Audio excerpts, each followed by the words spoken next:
Here we go. All right, so we are recording now.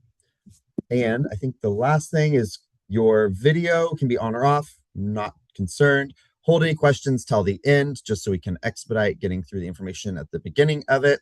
If you have any questions and you don't think you're going to remember, feel free to drop them into the comment section, and then I can pull them out of the comments when we get to that. I will go ahead and introduce our speakers.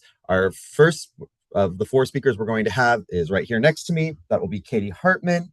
She is one of our youth members and our youth rep. She's out here in California. Then we will have Penny. Penny is a very experienced show person, and she is going to be talking about the breed standard and showing Romeldales. Heidi will be presenting, our final presenter of the day. She will be talking about the Romeldale's place in various flocks and its current place within the sheep industry and where it might fit into your farm. And I will be filling in the middle for discussing wool characteristics and fleeces. We had 2 other presenters that I was hoping would cover the section, but as happens in the spring, they were quite busy with markets and spring farming, and so they were not able to fill in there. But without any further ado, I'm going to go ahead and hand it off to Katie. She can introduce herself and begin the presentation. Oh, that's not the right one. 1 second. Where are we at? Okay. Go ahead. Hi, I'm Katie Hartman. I'm the youth representative of ARCA. I am presenting on the Romeldale /CVM history. What is Romeldale breed? The breed originated in California in 1915 when a man was experimenting with his New Zealand Romney rams crossed to some of his Rambler ewes. The J.K. Sexton family of California further developed these Romeldales, selecting heavily high rates of twinning, maternal ability, and non-seasonal reproduction. Soft tanning wool was also a priority, as well as fleece weight 10 to 15 pounds and a 21 to 25 microns. Later in the 1960s, they partnered with a neighbor, Glenn Eidman, to develop the breed further. It was within Glenn Eidman flock that the Badger pattern emerged and was selected for creating California's variegated mutant, or CVM. Who created the Romeldale /CVM breed? The Romeldale breed was originally created by A.T. Spencer, a shepherd who resigned in Tehama County, California. Noted for his work in furthering the livestock industry, he became known as the California Livestock Man in 1950. Originally bred to provide fine wool fleeces to the Pendleton wool mill, the breed was heavily selected for clean white fleeces. Glenn Eidman later selected for the CVM led to expansion of the breed's popularity with hand spinners. What is the difference between Romeldale and CVM? At what time the Romeldale and the California variegated mutant were considered 2 separate breeds. Today, however, they merged back into a single breed. The Romeldale, while CVM is most often used now to describe the original multicolored badger derivative developed by Glenn Eidman. Where the breed is at now. The Romeldale is not a particularly numerous breed and remains classified as threatened by the American Livestock Breeds Conservatory. The ALBC supported the founding of the original registry or association. Then, like today, registries contain both colored and white Romeldale. Today, there are 2 Romeldale registries, American Romeldale CVM Association, ARCA, and National Romeldale CVM Conservatory, NRCC. Thank you for your time on learning about the history. All right. Okay, now, thank you, Katie, for giving us the rundown of the history.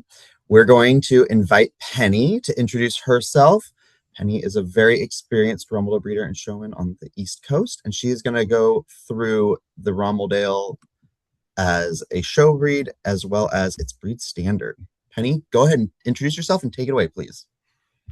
Hi, my name is Penny Kemp. I've been showing sheep for about 10 years. I've shown Romneys, Market Lambs, and Romeldales. I've been breeding Romeldales for about 5 years.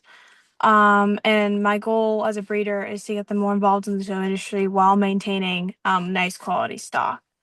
So just to start on the breed standard, this is just more the boring slide. But just to start, so like the face, they should be an open face breed and can have some wool on their forehead and cheeks. Their eyes should be large and clear and alert. And they're a medium size, and like generally horizontal. As far as their body, they should be sturdy, well boned, with a straight back. The neck and shoulders should be largely free of skin folds. Legs should be strong, medium in length with pasture and strong and upright. And the sheep should move well. The average ewe should weigh from 140 to 175 pounds. And then the average ram should weigh from 225 to 275 pounds. The fleece section, I'm kind of just gonna breeze over this part because I know people are doing fleece entirely as their full section, but the sheep grows an average of 6 to 12 pounds of wool each year with average yield of 65% fleece. It should be dense, bright, and uniform. The belly wool should be allowed on the belly wool shall only be allowed on the belly. Staple lengths average 3 to 6 inches. And the wool is soft and can be worn next to skin. Moving on to the colors. So back one slide, Cody. Sorry. Oh, looks like we're missing a slide. Oh, Okay. okay. Well, I'll Okay. just talk. So the colors, Ramelas come in a variety of beautiful colors. They range from brown to gray and even white. Within those colors, there are also numerous patterns such as light badger, dark badger, Murret badger, spotted, reverse badger, and mouflon. So these three examples I have right here. So all the way on the left is your light badger. This is your most common. This is just your like classic CVM color. Next in the middle, you have a dark badger, which is the same as the first one, except just dark. So you have basically the inverted colors. And then all the way to the right is a Murret badger, and those are just the brown version essentially. And these all can come in a variety of colors. And then, as I said before, there are tons of other patterns. Just some of them are more rare than others. Moving on into the show ring. So currently there are actually very few people who show Roundels and even fewer who show them competitively. Showing is a great way to get the youth involved and excited about the breed. However, there are some existing limitations that reduce their appeal to the prospective showman. And I want to talk about some key points to get people excited about showing Roundels and how we can help as breeders, and as showmen. Getting youth, so here's some like four main topics I want to talk about is getting youth involved, educating judges, breeding for ring appeal while maintaining quality stock, and creating accessible education for prospective showmen. So getting the youth involved, getting kids involved is and excited about the breed is imperative to making the breed popular and well known. One way you can do this is getting involved with your local 4-H club or FFA chapter. For example, at HPF Livestock, where I am, we lease out our sheep to local 4-Hers to show, and the kids come to our farm to work with their animals before the fair, and we also teach them about the breed and general care, fitting, the whole 9 yards. Educating judges. So one of the struggles that I find for Romeldales in the show ring, is judges not being educated about the breed. This results in judges thinking Romeldales are like short natural colors, or some are just a brown crossbred. And recognizing that each breed should be judged against their breed standard and what the goals are. Like Romeldales should not be like 8 feet tall like a natural color. They're just not. There's different breeds. And so if we make an effort to educate judges on the breed that they may not have heard of, Romeldales will be done justice in the ring. Okay, so breeding for ring appeal while maintaining quality stock. I think this is super important from a breeder perspective. While all Romeldales are wonderful sheep in their own right, and the show ring, some are going to stand out more than others. And here's some traits you can start breeding for if you're interested in becoming more competitive in the ring, but you're still looking to stay within the breed standard and character of the breed. Um, So to start with the front end of your animal, the front 1/3 of your animal, so like the shoulder, the neck area should be straight and upright, and they should naturally hold their neck high. And the connection between their back and their neck should be 90 degrees. So if you look over in the picture on the right, you can see how the green is like how your back and belly should line up, And then the red is how the neck and like shoulders should rise out of that. And you should have a 90-degree angle in the front and the back. For the back and the belly, the back of your animal should be as straight as a board, no exceptions. And fitting can help, obviously, but your animal, you have to start with a good animal before you even fit it out. And so unlike the back, the belly should slope down from the front to the back. This makes your sheep look like it has a lot of depth of body.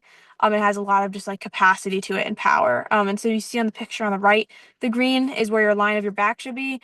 And the belly, this guy was a lamb, so he hasn't quite filled out, but you can see how he's even started to slope down from his chest floor all the way down to his stomach. And then moving on to the feet and back, 1/3 of your animal. The feet of your animal should be upright in their posture and should not be touching the ground. They should look like they're almost wearing high heels. I also talked about this in the breed standard too, like they should be standing upright and powerful on their feet. And then they should also be obviously standing square and like sturdy on those feet as well. And also when you stand behind your sheep, they should look wide, not narrow. And then looking over at the pictures, you can see the green circles show how this ewe, she's a yearling ewe, so there's a lot of weight being carried on those feet, and she's still super upright on those pasterns, and even at the standstill too. And then looking at the bottom picture, you can see how this ewe, from both sides of her hips, she's super wide and blown out of her rib cage there too as well, so that width should carry throughout the whole body. And then lastly, accessible education for prospective showmen. One of the most important parts of getting new showmen interested and engaged in the breed is accessible education. This can be done through webinars like this one and others to come later in the year, camps, videos, podcasts, and mentorships. Some topics that should be included are daily handling, showmanship, feeding, fitting, and how to deal with common illnesses. Thank you. Thank you, Penny. That was fantastic. All right, I'm going to go ahead and take over here real quick, and we will discuss the fleece because the Romeldale is a wool breed, and so it is important that we actually discuss the fleece. So overall, kind of going back to what Katie brought up earlier in the development of the breed, as the Romeldale being developed and used within the Pendleton wool mill, and what Penny has talked about as far as the structure of a really hardy, square-made, strong animal.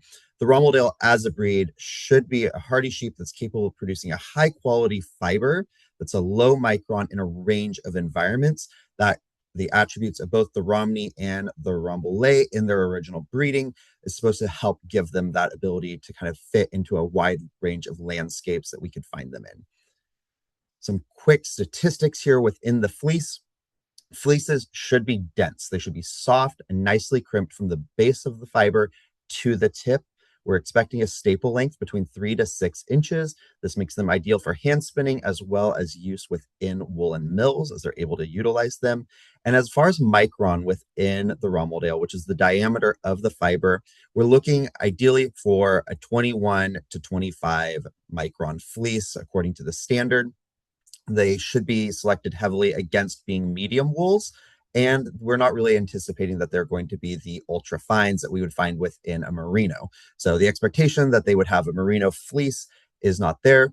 The idea is that that 21 to 25 micron fleece does give them the ability to be worn next to skin, but it also makes them really appealing to hand spinners, especially hand spinners that are new to spinning fine wool fleeces because they have less slip factor that we'd find in something like the merino fleece, which tends to be ultra fine, a little silkier. So they tend to provide a loftier yarn that's more approachable for beginning hand spinners to work with if they're venturing for the first time into fine wools. And then as far as fleece yields, our fleece weights should be between 6 to 15 pounds. That's quite a range, but also we have a range of age of sheep. And we're looking at ideally a 60 to 65% yield on that fleece. So they will be greasy, but we're not looking at losing a ton of grease weight when we scour them. So we should be able to retain a pretty significant portion of that fleece weight in the scouring process. And I want to go through here a little bit on the evaluation of the fleece. Like Penny talked about, they should be free from kemp. They need to be uniform. They should have an even crimp from the base to the end. and they are a fine wool. So we're looking for a fleece that is fine. We want to see that crimp starting next to the skin and carrying all the way to the tip of the fleece. And when we're looking, for example, the fleece on the left as well as the fleece in the middle are both very finely crimped. Those were both low micron U's, and that is going to be carrying from the base all the way to the tip. Whereas when we look at this sheep that's on the far right, that's a sheep that is not showing us the same crimp factor that we're seeing in the other sheep. That's something we would want to select against, is this fleece that is not that crimpy. And this is also when we're looking at that fleece on the right, you're going to notice that that fleece has a lot of barring. Well, we have some feedback here real quick. Let's see. We're mute. There we go. All right, so we're noticing that that fleece has some barring in that.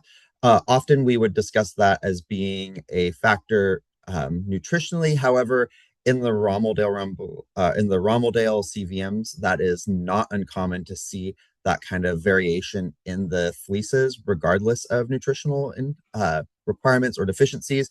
The breed itself does tend to just make those sort of barring color variations through the staple length, which can be rather appealing in the fleeces. And if we're looking at our sheep as a product for the farm, bringing income in, there are definitely advantages to coating these sheep. So in our next slide, I'm going to talk to you a little bit about the economic value here. But the difference that I wanted to touch on is that when we're looking at fine wools, coats can make a huge difference in protecting that fleece. The sheep on the left is a ewe that was coated from birth. Granted, she is also shaped out for show, but her fleece has always had a jacket on it, whereas the ewe on the right does not have has not worn a coat through the season. So she's at 12 months of fleece without coating. Obviously, we're seeing a lot more weathering on the tips, UV damage to the tips of the fleece. And then she's also going to be carrying a lot more vegetative matter in that fleece than the sheep on the left would carry. Sheep on the left is going to be a much more appealing fleece, granted, outside of the fact that she is fit for show in this picture, so she's uneven. But that fleece where it's all the true color, where it's been protected, it doesn't have vegetative matter through it, is going to be a much more appealing fleece when we get to a hand spinner's desire for working with Romeldale, or when we're sending it to a wool mill. And so really quickly, I want to go through a few of the economics of these fine wools.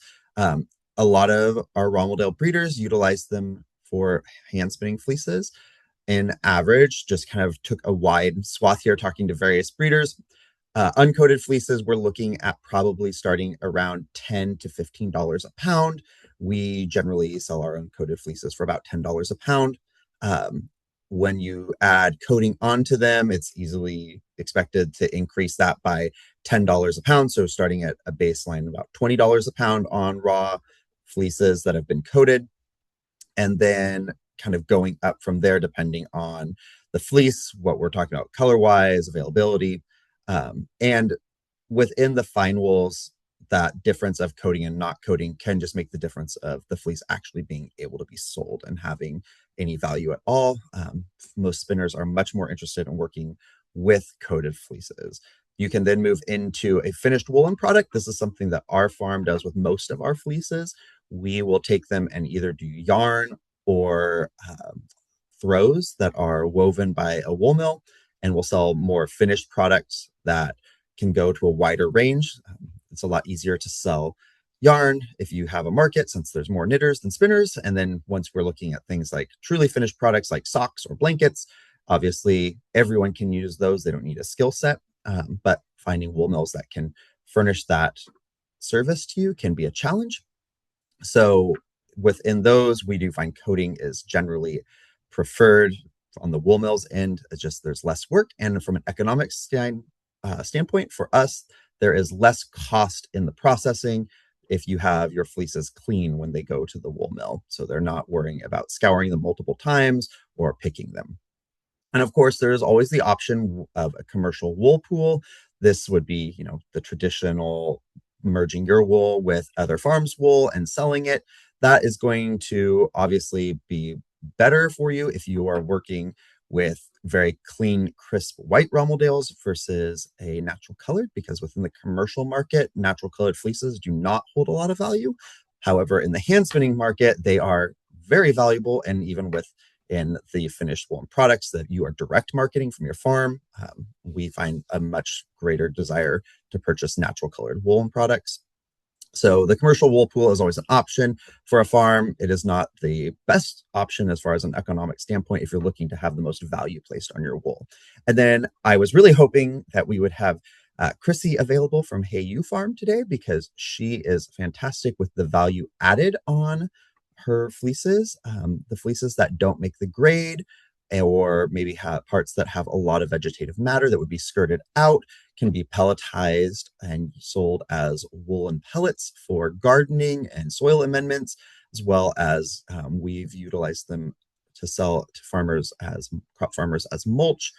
So there are options for those parts of your fleece that maybe don't make the grade to go into hand spinning fleeces or be sold, utilized in a finished product or a yarn line, to find value add with those. And then I just want to highlight the Romeldale. We talk about them as a fine wool fleece. Over the last 2 years, Romeldales have had a very competitive showing within various wool shows. They have won Supreme Fleece at the Oregon State Fair. They were the colored hand spinning fleece this last year at the National Western Livestock Show in Denver. And then Miss Katie here also last year won champion and reserve champion at the California National Wool Show within the youth division with both Romeldale fleeces. So as far as if we're looking to show them and the wool show categories, they can be highly competitive there, and they should be. They are a wool breed, and we do want to focus on those fleece characteristics that make them competitive and super useful as an animal that brings economic value to our farm. And now, because we're talking about farms, I'm going to hand it off here to Heidi, who is going to talk to you really quick about the space for the Romeldale within your farming operation and how they kind of fit into a range of different farms. Heidi, you are up. I had forgot that I had signed up for this. Oops, are we muted? Okay. Hi, I'm Heidi, and I have a small flock, and I'm a huge enthusiast. So anyway, now that you know who Romeldales are, where will they fit into your program? If you have a fiber flock, obviously the fleece characteristics that we discussed are going to make them a great choice for you. Whether you want to sell fleeces or finished products, they will give you the raw materials that you need. I think we've all enjoyed the upswing in the Fiber Festival popularity lately, so our market is expanding.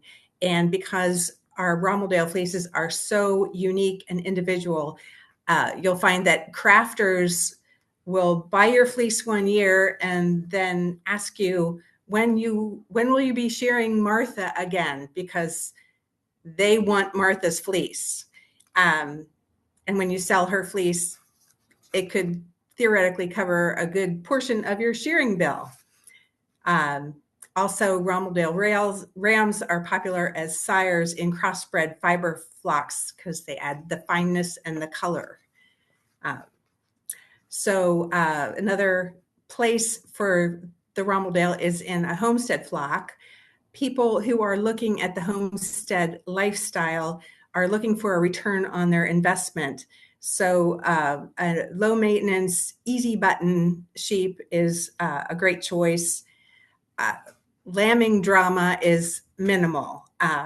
You just let the moms do their jobs. The lambs are typically twins and they are substantial. Their rate of gain is typically 1/2 to 3/4 of a pound per day. So they will fit a market plan. Of course, your fleeces, which in many breeds is a byproduct, is going to provide a revenue stream because of the marketability. Docile, friendly by nature, Romeldales are appealing for agritourism. Their rich American history adds interest, and what could be more fun than multicolored mutant lambs? Most of us don't think of Romeldales when we think of commercial flocks, but they do have a presence. They can be an asset to the commercial flock, as the Romeldale rams will add value as terminal sires. They produce vigorous, fast-growing lambs, and the daughters from these crosses are often retained because of their maternal qualities, and they will improve the overall flock fleece. Okay. Penny talked to us about Romeldales as show sheep, and her exquisite skills and accomplishments qualify her as an authority. I have hired her to fit sheep for me, and this girl is a pro. As a youth exhibitor, she has successfully shown at all levels, including national events. And I know it's a cliche, but as she said, the future of the breed lies in getting young people involved. Many Romeldale breeders support programs designed to put quality animals in the hands of kids, mentor them, and encourage them to show and share their experiences. In open competition, the elevated performance of Romeldales in the show arena is a result of the consistent improvement of both conformation and wool quality. And we owe this to the diligent and tireless effort of our show flock breeders. It is such a thrill to watch the lesser known heritage breeds excel and bring attention to the breed. As a retired 4-H mom, I continue to bring my sheep to shows every year because I appreciate that unbiased input on the quality of my animals. It helps me with the direction of my program. I also enjoy the fellowship of other shepherds and sharing my Romeldales with the public. Which brings me to the hobby flock, which is me. I just like having them around for all the qualities that we've discussed. If you just want to have sheep, why not have sheep that are easy, sheep that take care of their lambs, sheep with fleeces that sell for real money, and sheep you can be proud of exhibiting in a show. That, my friends, is why I choose the Romeldale. Thank you.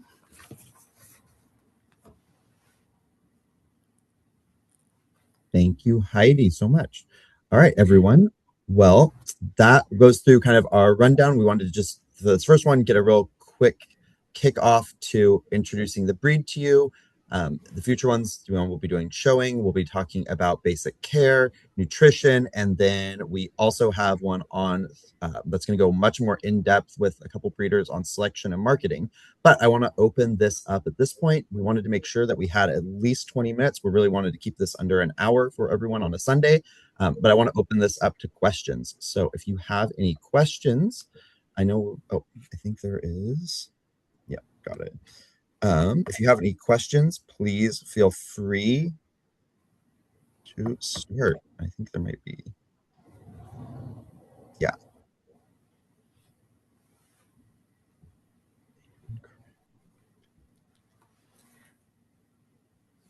Oh, I'm seeing. Okay, so I'm flipping through here to check the questions real quick that were dropped in the comments. Interested. It's not expanding. If you have a question that you want to just raise your hand, that would be awesome. I Okay. can answer one from the chat, I know. Perfect. By Roxanne. When at least I know when I talk about belly wool. So belly wool is basically it's like the undesirable part of the fleece. Usually, it's like short and it has like inconsistent crimp structure. And so at least in my presentation, when I said it shouldn't be there really, and it shouldn't, like, if you have a judge say like your belly wool's creeping up onto your body, it means that that inconsistent short wool should only be right on the undercarriage of your animal, but it should not creep up onto the sides of like the part of the wool that would be usable. Yeah, very good, Penny. Yes, so belly wool is definitely going to decrease the overall yield of your fleece because we're going to be skirting out more of it. There was a question about the difference in fleece qualities between the Romeldale versus the Romeldale CVM. So a Romeldale or a ultimately a California variegated mutant, the CVM at this point is just a color within the Romeldale breed. So as a whole, whether it is the difference here should just be the coloration of them. Fleece characteristic wise, your Romeldale, any color, should be conforming to the breed standard. They should be that low micron dense fleece that's going to be really lofty when you spin it. So you shouldn't be seeing a lot of variation outside of what's permitted within the breed standard, which ultimately is generally like a 4 to 5 micron range. So there is some variation within there, but it's going to mostly be color variation that we're going to be seeing between that Romeldale and the Romeldale CVM. Okay. And Catherine had a question here about micron testing, which I can go ahead and answer that really quick. Tip and develop. So when we micron test, what your sample is best to pull from the side of the sheep. We had an article in one of our past newsletters that would discuss this. Also, Dr. Lisa Serber has some really good resources on her website for that, linked to her lab. But you're going to be taking your sample from the side of the sheep. So you should be pulling from there rather than the top or the bottom or like the front or the back. It should be really mid-range on the rib cage. And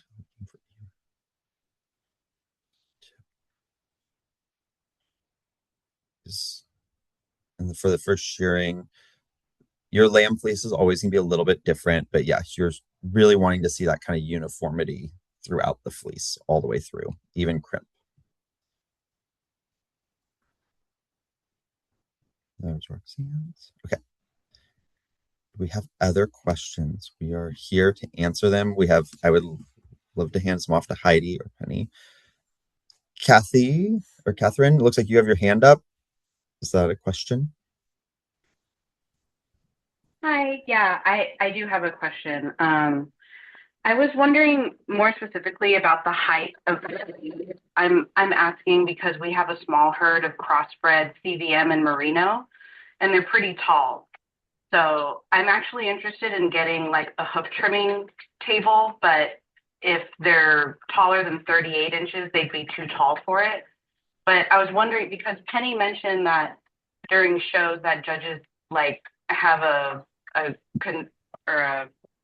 like they think like CVMs are just short. So I was just wondering like what the average height of a CVM would be. We're looking into buying a ram, but I was also wondering, does anyone else use like a chute or like a squeeze to treat and handle their CVMs? I can go ahead and answer both your questions. So as far as height, when I was just talking about that, I was more going to the fact that um judges like often I think like I don't know if you know what like the natural color breed looks like. They're like wicked tall, and pretty tall and skinny. And they often get compared. People often think that Ramados look like them because of their coloring. And I was more talking to the fact that people don't understand what the breed looks like, and they're like, "Oh, it's a black sheep that has like cool colors. Must be a natural color," but they don't look like very nice natural colors because they're not natural colors. Um, and as far as height, I would say, like you'll totally be fine with getting a shoe. We have a turntable for doing feet. And I know that like we have like Romneys and those get way bigger than our Romeldales. And they're still fine. I mean, the only issues we had is if I have like if I stick a really like fat yearling ewe in there, it's a little bit harder because they roll around a little more because their like gut is holding them, not the whole side of their body.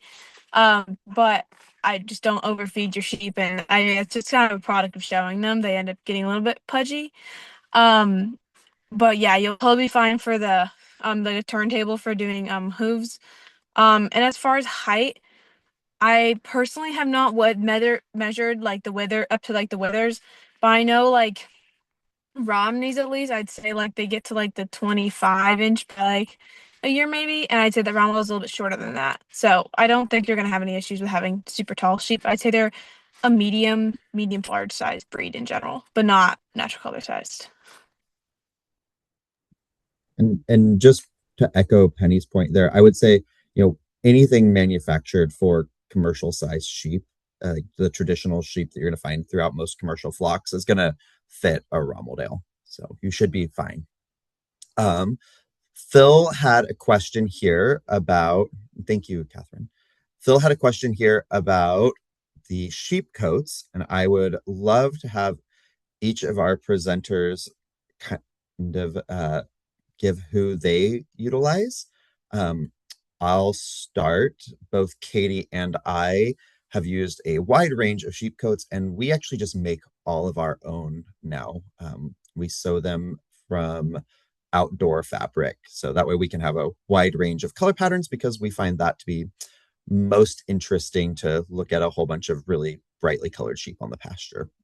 And we go through a lot of them. But Penny, what do you choose to use?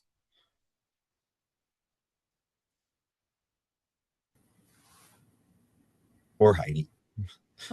Um, I've been using Rocky sheep suits because I just love him. His service is so good, and the covers are nice. The lightweight ones are really good on these fleeces. But I would also like to have some splashy colored ones. So if you decide to market your pattern, let me know. Our pattern is really simple. It is 2 squares. So, and I will also say that Apple Creek Merino Laurel Stone makes some really great coats as well. And we've taken her advice as far as fabric, with that, making sure it's like polyester to prevent the UV from coming through, which does bleach your tips. So the fabric you use can also help maintain your fleece quality. Yeah. You can And Jody, you go for can it. also just take, so when I started making my own coats, I just took a Rocky coat and took the pattern right off of the Rocky coat to make your own. Perfect. Yeah, I would say like less about particular ones because we've used like I actually find the best place to get mine. Obviously, it depends if you have access to this, but I get all mine off of used equipment auctions because blankets are ridiculously expensive if you're buying for like a float show flock of like 20 plus, let alone blanketing all your use. So I'd say buy them used. And then also like particularly I find that leg straps with clips are the best. I personally don't like the ones that you have to like pull their leg through. I know that Rocky Mountain has those types, but I just don't. I find that they're harder, especially when you get to like big yearling ewes or rams, like to be able to maneuver them, especially as one person is hard. And then also like I prefer one like the neck style of your typical canvas with the circle. I don't like the Rocky Mountain ones because they give, and like the butt style on that too, they like cut off the tail area and they'll leave a dent and then they'll also leave a dent in the front of the animal. But that's like again for show purposes. But for anything else when you're not having to fit the animal, I think it doesn't really matter. Yeah, and definitely just for looking to protect them. And I would say going off Jody's recommendation there, we used kind of the rocky ones to start making ours, and then we have since, modified over the last year or 2 years, kind of what we like, as far as changing up things that work with our management style, and so not changing how some of the things are made on there to work better within our flock, and then playing with adding collars similar to laurels so they have like the little turtlenecks that help protect the neck wool so they're not getting so much hay in that into them. But that's also kind of turned into kind of a pain, so we haven't done it on all of them. Eric had a question here. I can answer this one really quick on horns. So as far as the breed standard and the association is concerned, they are, originally they're a composite breed that was developed utilizing Romeldales. Horns are in Romeldales. So from a association standpoint, a registry standpoint, horns are acceptable in both ewes and rams. From the standpoint of most flocks, horns are not preferred, and a polled sheep is generally going to be preferred within most flocks. So you will find horns in the Romeldale breed. Both rams and ewes can have them.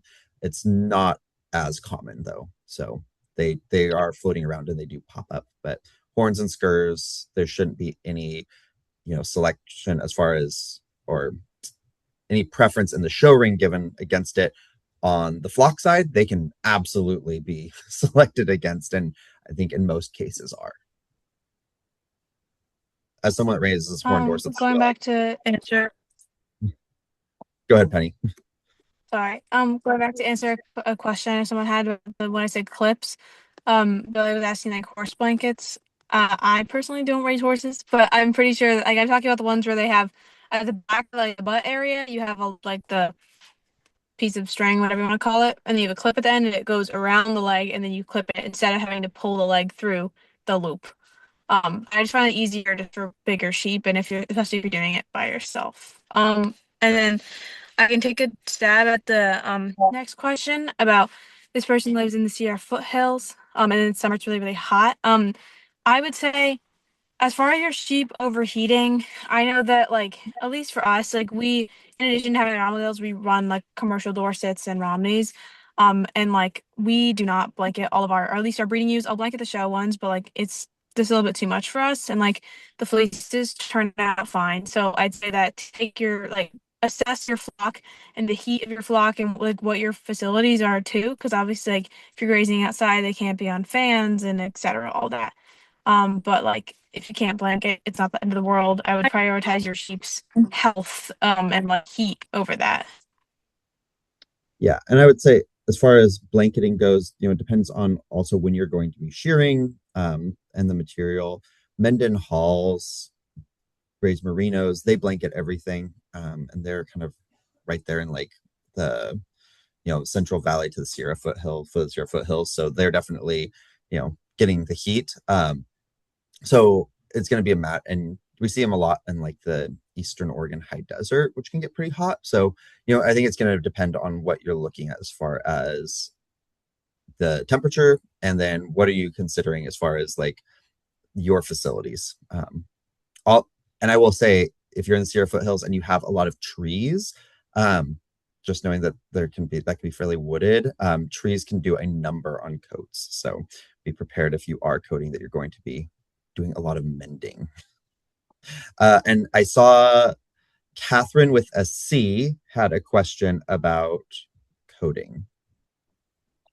I was gonna ask about like how hot is too hot if the sheep are wearing coats, but it kind of sounds like kind of just use your discretion and maybe if it gets too hot, take your blankets off kind of thing. And then how do the blankets do in rain? Are the sheep supposed to come in the barn or blankets okay like for rain? And then also if depend you said like it depends like to use the coat like when shearing is like it just a question. I've never coated sheep before, but would it be more important to coat like right after shearing or like up until shearing if they weren't going to wear coats like all year? So I would say in our situation, the sheep that we're coating, and we did not coat last year. We used to coat everything. So we've had the journey with coats on our farm. We've gone from coating everything to then only coating show sheep, and then we're going back to coating everything, just as a result of where our sheep were grazing. They were kind of up on the hills and in a lot of trees, and that made coating difficult. And we had over 100 ewes, and now we're back to coating. Going back to coating all the sheep.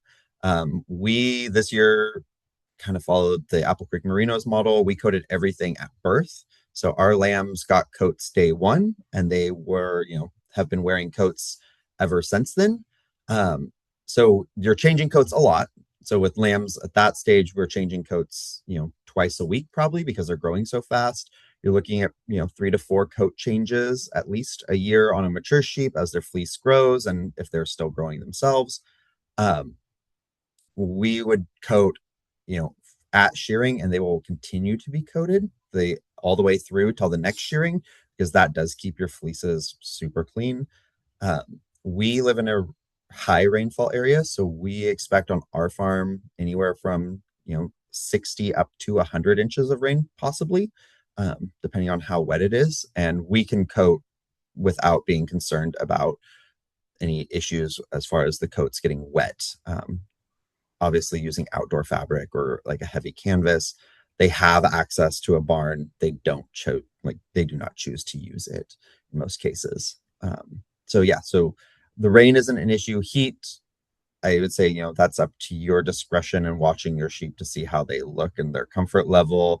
There are flocks that keep sheep coated in like Central Oregon where the high desert, which gets, above 100 degrees, and their sheep do completely fine. It's just a matter of being acclimated and having them, adequate shade, water, things that you should be doing just in general. If that helps to answer your question. Yes, it does. Thank you very much. Yeah, absolutely. Also, talking from a less intense perspective, because I envy your commitment to coding. It's very intense. We only coat just for show. And we buy in blankets again. I said we have a mixture of canvas and propolis, and it's whatever you can put on those animals. But I would say one major thing to also ensure the longevity of your coats is like if they get like gross and lanolin, especially like over the winter, I would like make a day and like maybe keep your sheep inside a barn with like no hay, take all your blankets off, wash them all, and then put them back on, because like they will get really gross and disgusting, and they will get like stained, and like they'll be permanently like yucky. So like just make sure sheep don't get dirty in that time period that you're washing them. That's a really important thing for us, because like we don't make our own blankets, so it's really expensive, and we don't go through that many, so each one is very precious, and we don't want it to get like gross.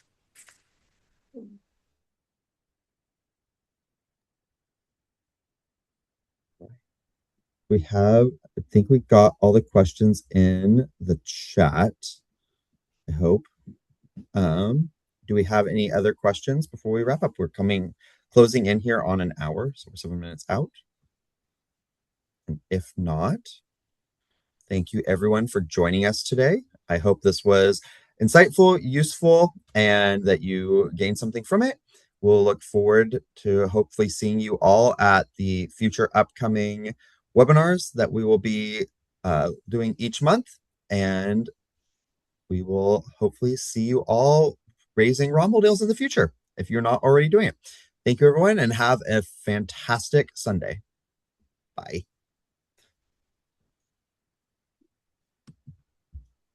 And stop share. All right, let's see if I can get this to make sure it saves our recording. Recording.